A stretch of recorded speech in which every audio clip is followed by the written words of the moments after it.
Welcome. This is Debra Ann Clement, and thank you for joining me for this week's episode of Shortcut to the Soul. Before I get into today's topic, I just want to announce that going forward, the podcast episodes are going to be released every other week. So we're not going to be having 4 episodes a month for quite some time. It'll probably be 2 episodes a month, and it's just simply because, honestly, I'm just very busy between clients. I'm doing events. I'm doing teaching. So many days in a week, so many hours in a day. So just want to let you know.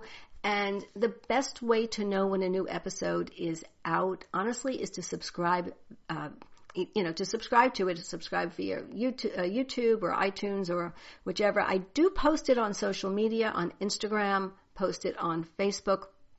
But let's be honest, you don't always see these things in your feed. So that's why really the best way is to subscribe. And the show will be on hiatus. Let me just mention this from December 21st into early January. I haven't decided yet on the day that I will be returning because I do take off time, for the holidays. And there's some major events coming up, and I'm sure I'll certainly do my best to cover them all for you before we, go off on hiatus. And all right, that's the announcements. So let's get to today's topic, which the topic is planetary return charts. Now, most of you have heard about the solar return chart, also known as the birthday, right? Sometimes they call it the birthday chart.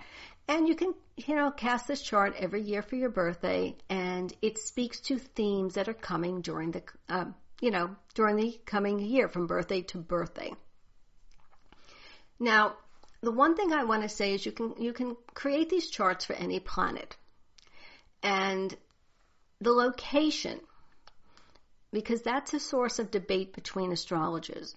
When you're casting the solar return for your birthday, let's say that's coming up in December, let's just say that hypothetically, do you cast it for your residence? Or if you happen to be, here's the key, you're on vacation, you're taking a trip to Europe for your, birthday. Do you cast it for Venice, Italy, because you happen to be there, for a few weeks, or do you cast it for your residence? I have to be honest, a lot of years I was on the fence, and, I've done them both ways.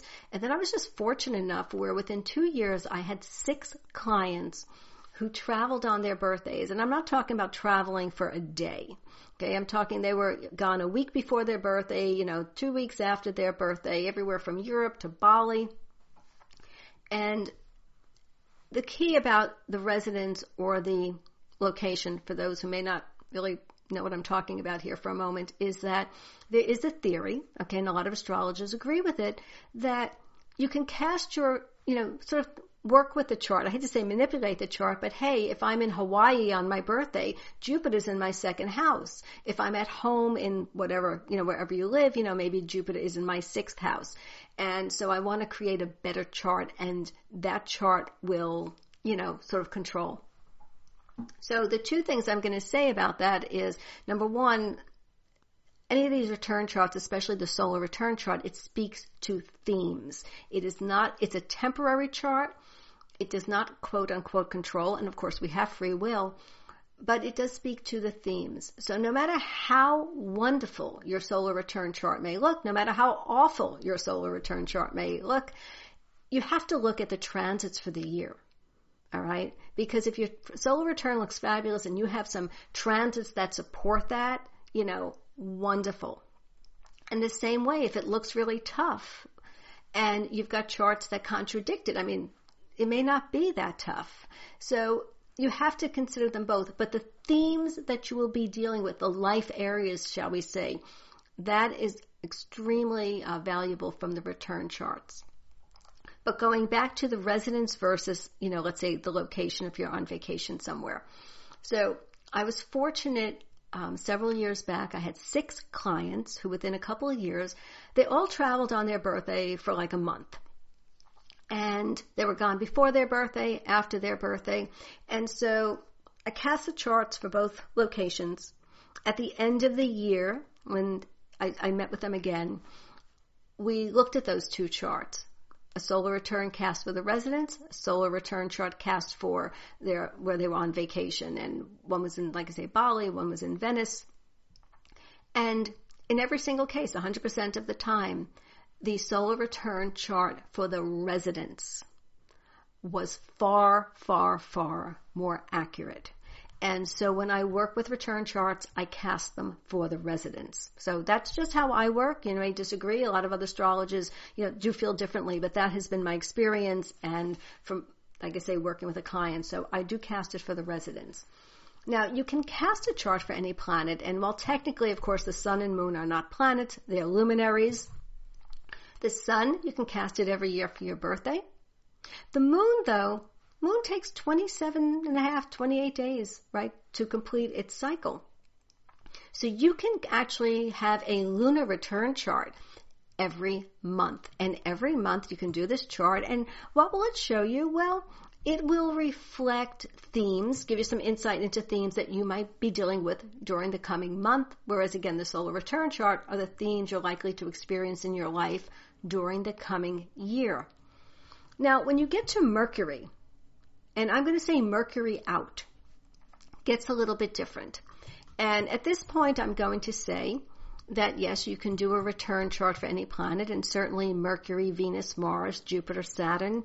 Now, Uranus returns to the same place, okay, the same point when you were born, when you're about 84 years old.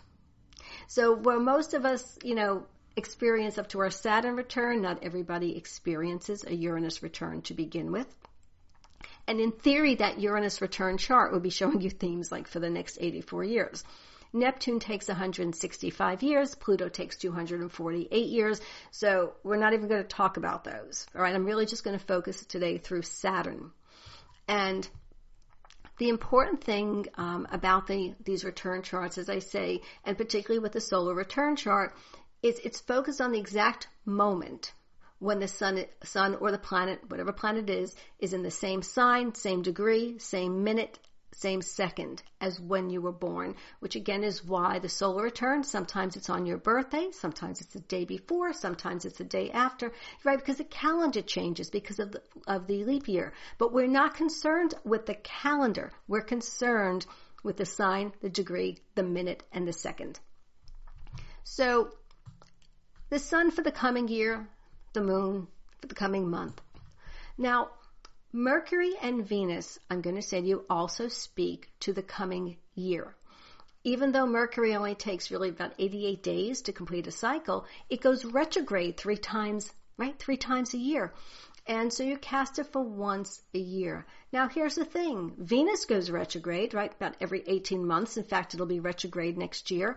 Mars goes retrograde, I think roughly every 2 years. That's going retrograde next year as well, by the way. And of course, Jupiter, Saturn, and I'm not going to deal with Uranus, Neptune, and Pluto, but they go retrograde as well. So when you are casting a return chart, you've got to be aware of the retrogrades. So, because you can have more than one Mercury return chart or a Venus return chart or Mars or Jupiter or Saturn. And what would be the point, let's say, of a Mercury return chart? Well, a Mercury return chart will reveal where you're going to be, how would I learn it? Intellectually attuned during the coming year. In plain English, it's where your attention is going to be. What are you going to be thinking about? Where's your focus going to be? And in that sense, for every return chart, if it's a solar return chart, as I said, the sun is important. You could look at that sun, right? What house does it fall in? Same thing with the moon. A Mercury return chart, where is Mercury? Where is it falling in this chart? But you're still going to interpret the chart. But for this moment, let me just say the Mercury return chart. So it talks about where you're going to be, where your attention will be. Now, when you are casting a return chart for a planet that can go retrograde, and especially Mercury, because that goes retrograde every year, right? 3 times. You have to be aware that when you're casting it, is Mercury going to be retrograde in your sign that year? So I'm just going to make up an example here, and I'm going to say, let's pretend that your Mercury is at 15 degrees of Sagittarius, and you're going to cast your Mercury return chart, and in that year, Mercury is retrograde in the fire signs, and so it's going to be retrograde in Sagittarius. And let's say, okay, I want to get the math right on this. Let's say that Mercury is scheduled to go retrograde at 20 degrees of Sagittarius. So you calculate, your computer calculates a Mercury return chart. 15 degrees of Sagittarius. There's your return, right? Yay. But what happens is from that point, Mercury goes 16, 17, 18, 19, 20. And then it stations retrograde. And it backpedals. And it's going to go back over 15 degrees again. And when it hits the second time on the retrograde, well, you've just gotten a second, right, Mercury return. And let's say it keeps going back, and then it's going to station direct, and then it's going to come back for a third time over your Mercury at 15 degrees of Sagittarius. So there's 3 return charts, and that can happen to any planet that goes retrograde. So how do you handle that? Well, I'll tell you how I do. I do look at the 3 of them. I do. With Mercury, to be honest with you, you're just talking about a matter of days. But if you're talking seriously about other planets or, Jupiter or Saturn, it's a longer period. I do look at the themes for the first chart and the second chart. But I look for the third chart, the final pass for the coming year. But it's interesting to look at the first 2 because it does, very often you may see a pattern. Okay, you may see some type of pattern or a theme or I'm going to call it a story based on where not only Mercury falls, but the aspects to Mercury. When you're working with, I'm just going to say, let's say it's Saturn, and there may be, more like, weeks in between, really weeks, several weeks in between. It's a little bit different, and it maybe just speak to a theme that is a shorter term theme that's going to happen during, let's say, the first hit and the second hit. But you'd look to the final chart, okay, as the return chart. But just to keep in mind, because if you're not aware of that, you'll interpret the first Mercury return chart, right? Wow, it hit your 15 degrees of Sagittarius. But that's not the one that's really going to be speaking to the entire year. It's the third one, so keep that in mind. Now, a Venus return chart. So Venus takes, we calculate, let's just say this, we calculate a Venus return chart. You can do that once a year as well. And of course, Venus, it represents money, it represents love. So what does the return chart shed light on? Well, it's basically, I'm going to say how you'll express yourself or themes that you will experience socially, romantically, financially during the coming year. So the things you're going to focus on, it's a Venus return chart. Of course, you're going to look and see what house is Venus in? What house does it fall in? What are those life areas? What are the aspects? And like I said, I'm going to come back to that. But for now, I just want to talk about the return charts and what they represent. And so the Mars return. So when you cast a Mars return chart, it's a little bit different because that it describes your energy. Okay, where are your efforts? Where's your effort going to be? Where's your energy going to be focused during the next 22 months? Okay, so it's a longer period, okay, than Venus or Mercury or, the sun or the moon. We're getting to a little bit longer here, but it is about where the energy is. So you would look at your Mars return chart. First thing is, hey, where is Mars? What house is it? What are those life areas? And that is going, again, where's your energy? Where are you going to be active? Where is the action maybe happening in your life? Now, a Jupiter return chart. So how often does a Jupiter return happen? It's every 12 years, right? And we say, it marks a new cycle of growth in our life. And that's true with all of these return charts because when we have that planetary return, we have ended one cycle and we're beginning a new cycle. So a Jupiter return chart, you're talking about themes for 12 years, okay? And again, you've got to be aware as you're going about that retrograde, just in case, when your Jupiter return comes, it's retrograde in that sign. But the Jupiter return every 12 years, okay, so what does it offer insider information about? It's about the type of opportunities you're going to have, where where you may experience growth, okay, over the next 12 years, or certainly I'm going to say the opportunities for, let's say, growth and expansion over the next 12 years. And let's be honest, 12 years is considerable. And that's why I say to you, you look at your Jupiter return chart, and it may look, fantastic. And it's not to say that that promise is, isn't going to happen. Some of it has to do with your natal chart, but you're looking at a period of over 12 years. And those transits, you can be sure, are going to play a key role in that. It's a little bit easier to see it when you're thinking about a 12-year span, and eclipses as well. But that's really what your Jupiter return, is about. And then the Saturn return. So Saturn returns right to its place in our chart every 28 to 30 years. Most of us experience definitely twice. Some people experience a third time. And when you think about this, right, the Saturn return in itself is always a time when, right, of evaluation. And Saturn, teaches that we reap what we sow. And we see clearly, if we look backwards at the past 28 to 30 years, either the fruits of our labor or maybe, the folly of our ways. But a Saturn return chart is supposed to shed light on your life path, okay, the individual's life path during the next 28 to 30 years. And that is why, again, I know I'm stressing themes here, but it's about themes. And so I'm going to just talk about a few things. I want to give you some examples as well. And of course, you can do a Chiron return chart, right? The Chiron returns, it's about right around the every 50 years, and you can look at that for potential for healing. So when you're looking at these charts, and in particular, let me just talk about some things that you, in terms of interpreting them. So whatever planet it is, whatever type of a planetary return chart it is, you're going to look for that planet in the chart first. What house is it in, right? What are the aspects? And you do interpret the chart sort of as a whole, but the most important point is it's a Mars return, Mars. Okay, obviously you know what sign it's in because it's the same sign as in your natal Mars. It's a return chart. But what are the aspects to it?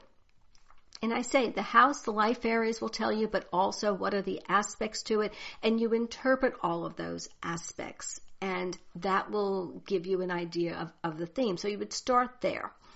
You also want to look at the sign that is on the ascendant of a return chart, because that will speak to themes as well.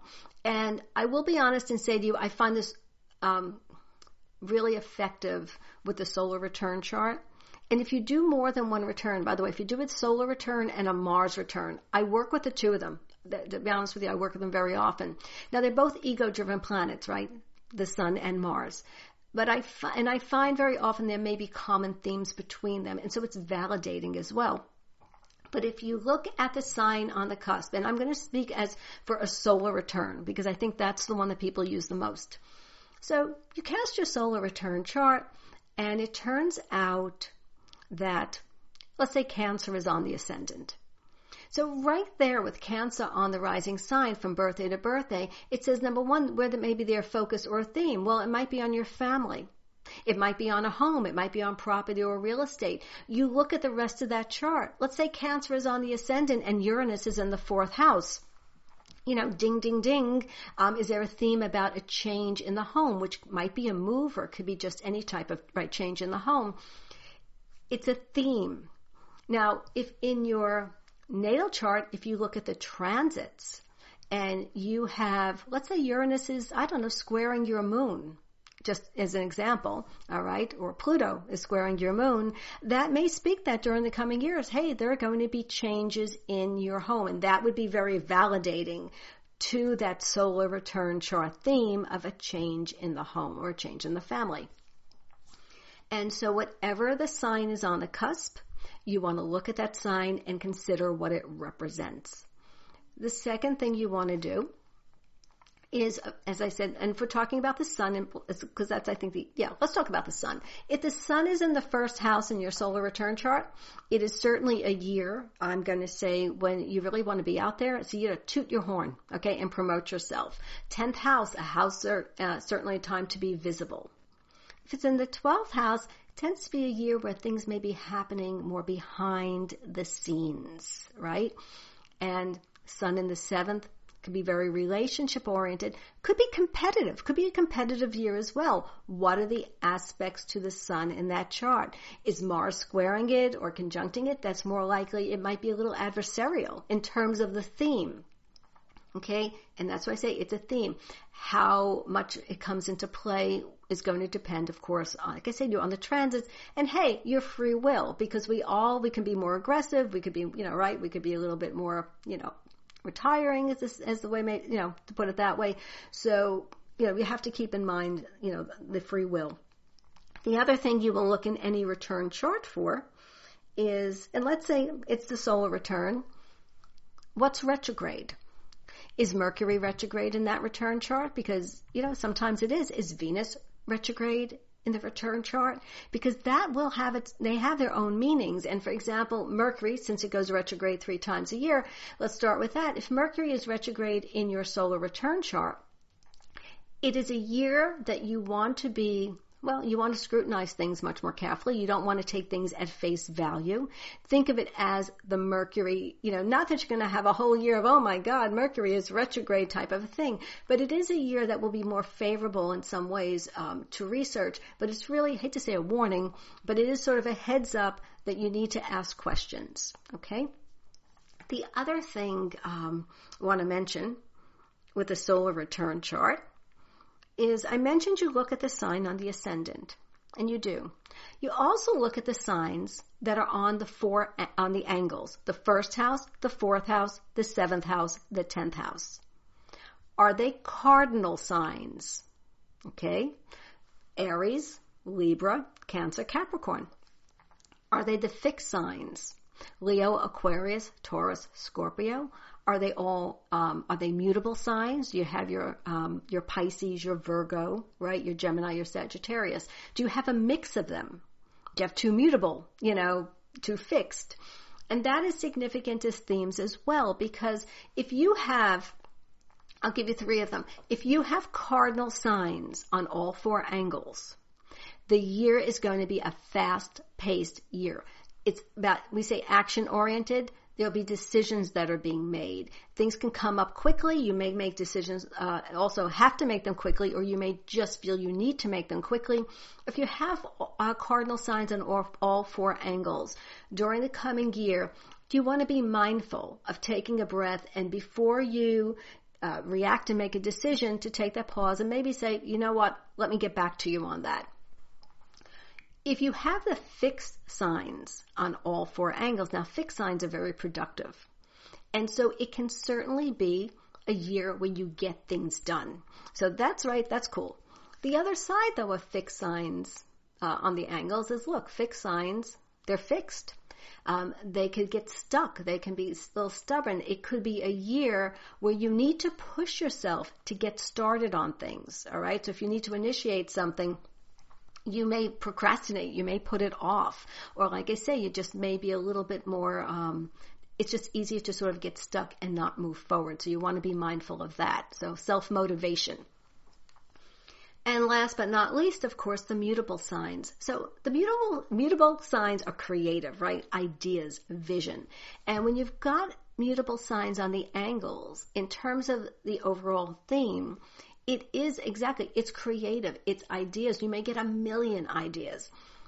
But does anything get done? Because if you've got the mutable signs on the angles, it can be a lot of talk, a lot of negotiations. I'm going to do this. Maybe you'll even start it a little bit, but it doesn't really get initiated, okay, let alone get finished. And so you just have to be mindful of it. Now, are there things that can offset this? Of course, starting with your natal chart.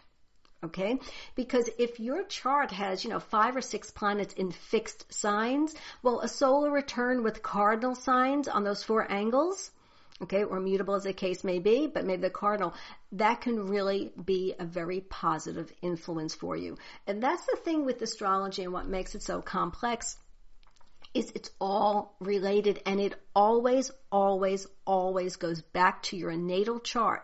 Because like I say, these are temporary charts, and even your progress charts, they change. But your natal chart, That's your natal chart. Soul wrote everything in there for you. And that's the one, I say that's the one we're stuck with, right? But that's the one that we have. And so those are some of the things you want to, be aware of. Also, you're going to, I just want to think of some simple things. You do, for those of you who are more, a little bit advanced, you do compare any return chart to your natal chart. Now, if it is a solar return chart, obviously, the sun in the solar return chart is conjunct the sun in your natal chart. But you look at the other planets, because let's say in your solar return chart, you look in Jupiter. If you look at the degree of Jupiter in the solar return chart and it's conjunct your ascendant, that's significant, because that will speak to, some type of maybe a new beginning or opportunity as a theme, to push the boundaries, to have more freedom or to expand in some way. If it's Saturn, there's a theme saying, well, you may be making some type of a serious decision or commitment during the coming year. And also, let me just say that once the chart is created, and by that I mean, your birthday is June 10th, your solar return is June 10th, and it comes and it goes, and there's your solar return chart. It is a temporary chart, but it is a real chart. And so if you have a solar return chart, and I'm just going to go with an example here. Let's say your birthday is June 10th, and next year it's your birthday. You do your solar return chart, and let's pretend, hypothetically, that the July 5th lunar eclipse at 13 degrees of Capricorn, let's say it makes an aspect to a planet in the solar return chart, all right? Or could be the June 21st solar eclipse at 0 degrees of Cancer. But whatever it is, that an eclipse, okay, makes a conjunction or a square to a planet in the solar return chart. Note that. Especially conjunctions or a solar eclipse, let's say it conjuncts the 10th house cusp. All right, let's do it that way. You want to note that, because again, it's not so much that's going to be so controlling, but if you see that, you want to look at your chart and say, hey, that eclipse, is it doing anything in my chart? And you want to look for themes. Now, in the solar return, if it's hitting the 10th house, it's your status. It might be professional, could be personal. But if that eclipse is, like I say, hitting a sensitive point, and you have a major, especially a major transit, an outer planet, aspecting that point as well, is it a similar theme? And again, if it is, it's creating a theme, but is it a similar energy? Is it both hard energy? Is it flowing? And that is something that you need to consider. So you can really spend a lot of time, analyzing these charts. Now, the Jupiter and Saturn return charts. For those of you, I really recommend, if you, I think you can do it online, maybe astro.com, but calculate Jupiter return charts. It's every 12 years, and calculate one for your last Jupiter return, if you can, maybe a couple before, depending on your age. I mean, I've got a nice little history of them at my age. And the Saturn return, calculate a chart for your Saturn return. And then think back from the years since then. And especially if you've had your second Saturn return, as I have, you can really look back at that 28 to 30 year period. And so this is what I just want to say as an example. When I looked at my Saturn return chart, when I was around, I guess, between 28 and 30, and I looked at it one day, because like I say, 28 to 30 years, right, is a long time. Well, in my Saturn return chart, I had a Saturn-Venus conjunction in my first house. And like I say, where do you look first? You look at Saturn. And so there it is, conjunct Venus. It was all in Sagittarius. Rising sign was Sagittarius. And it was 28, so for the next 28 to 30 years. And so for me, I was well, it comes around 58, 59, whatever the age was. But the point is, so what happened to me during those 28 to 30 years? So just looking at the Saturn-Venus conjunction in the first house, I mean, think about Saturn-Venus. Money, romance, love. Now, it's commitment. Saturn can be serious, and it is about commitment. But it can be difficulties. I mean, it can be, it's not the happiest, right, placement, Saturn conjunct Venus. And during those years, so money-wise, and I will say romance-wise, they were tough years. There were a lot of lessons. Saturn is karmic as well. And so I did have a lot of lessons with money, and some of them were really good because I worked on a lot of things on myself, certainly with the relationships. Sagittarius was rising, okay? And think about Sagittarius. Now that is a sign of expansion. And it also rules publishing, it rules law, right? Justice. And during those years, a couple of things. Number one, I was a litigant, which was a Saturn cycle, actually. I was involved 7 years from the trial till the Court of Appeal, so it went up. I also went to law school during that time and graduated. And there, that's Saturn, Venus in the first house. That was, you want to talk about a major commitment. And I had a young child, and should I go and should I not go?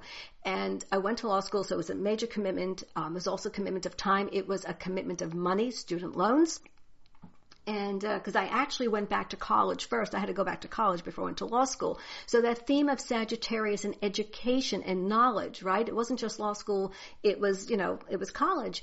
And before my second Saturn return, I was published two different fields because I was published in law. All right. I was published as a research assistant. I did some research articles. I was published in law reviews. I was a managing editor of a law review, all very that Sagittarius theme. And think about Saturn and Venus. And then I said, Venus, it's love and it's money. Venus also rules justice.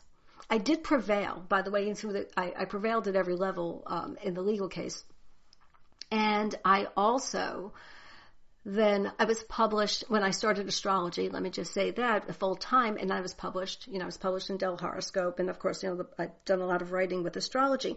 And so there's a publishing theme of it. And all of those things took commitment, because that's a big thing about Saturn, right? It's commitment. And you work for it. You get rewards. And I did very well. I have to say, I got a lot of awards when I graduated law school. I worked really hard. But the thing is, at the end of the day, when you're looking at 28 to 30 years. And so that's why I say, if I look back on it, and I don't remember the other aspects, but that's just what I do remember off the top of my chart. And the Saturn Venus, though, in terms of the personal life, it was tough. Those years were tough. And I had relationships. I mean, I had divorce too, but it's not like I didn't have relationships, but they were very Saturn Venus relationships. They were heavy. There was, a lot of obligations. I'll put it that way. There were just a lot of obligations in general. And so to give you that idea, the Jupiter return, when you look at that, look back at the last one for the past 12 years. Where did Jupiter fall? What are the aspects? And I have to be honest, I actually don't remember where my last one was, so I can't give you an example for that.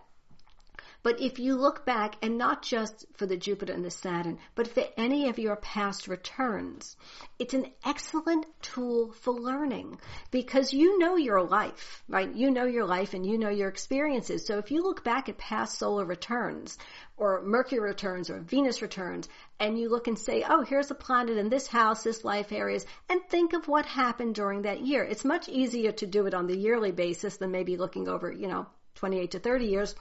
Especially, as you get older and your memory is not quite as good anymore.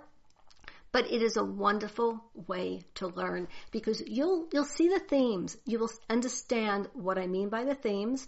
And you might think back, and in particular, if any of you, when you think of a year and you think, my God, that was a fabulous year, right? The year, everything you touched turned to gold. Or the year, quite honestly, which was when it ended, you could not wait to kick it to the curb. Do your return charts for that year. Do your solar return chart. Do your Mercury return chart. Do a Venus return chart. And do a Mars return, because it's either happened that year or it covered that year.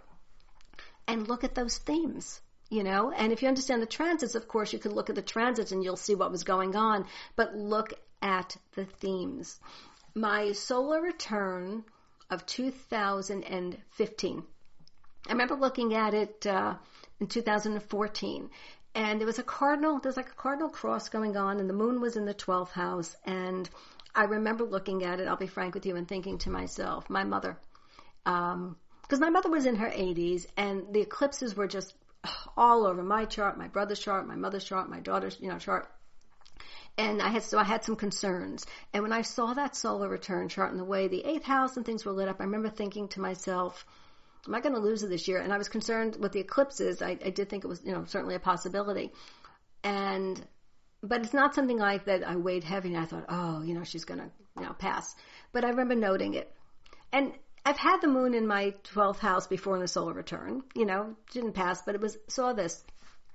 So my birthday is in January, and a few weeks later my mother did pass. And so that theme for the year, when I looked at it, dealing with the estate, all that time is type that 8th house, okay? There was a focus on a move, and I did move that year, but it was also showing from eclipses and really from transits as well. I had Jupiter in the 4th house, which is usually not always a move, but there's usually a change here in the home. And so that's why, look back and see, especially any year in your life that was significant. And I know it can be a little complicated. Sometimes some of these things are easier to teach, quite frankly, one thing at a time, and be able to show charts. And if you are interested in really learning how to interpret these charts, and I will tell you, if you learn to really interpret a solar return chart, and I think it's the easiest one to work with in some ways, once you get the hang of that, doing the others, because it's basically very often in many ways the same principles, it just really becomes easy. But I am going to be teaching that, and that's not going to be so much in podcasts.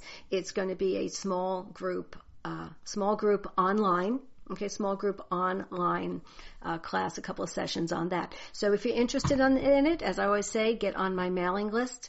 Go to DebraClemenceAstrologer.com. Click the tab that says freebies. Sign up for the newsletter. It comes out every other week. And just, let's see, I think one's coming out next Sunday. Yeah, I had to think about that a moment. And whatever that date is, really, next week. I'm trying to think, the 20th. I think it's the 20th, October 20th. So that wraps up today's episode. Like I say, a little bit late in getting it out by a day, but better late than never. So I thank you so much for joining me this week, and I will be back in 2 weeks. And until then, may Jupiter's blessings be your constant companion.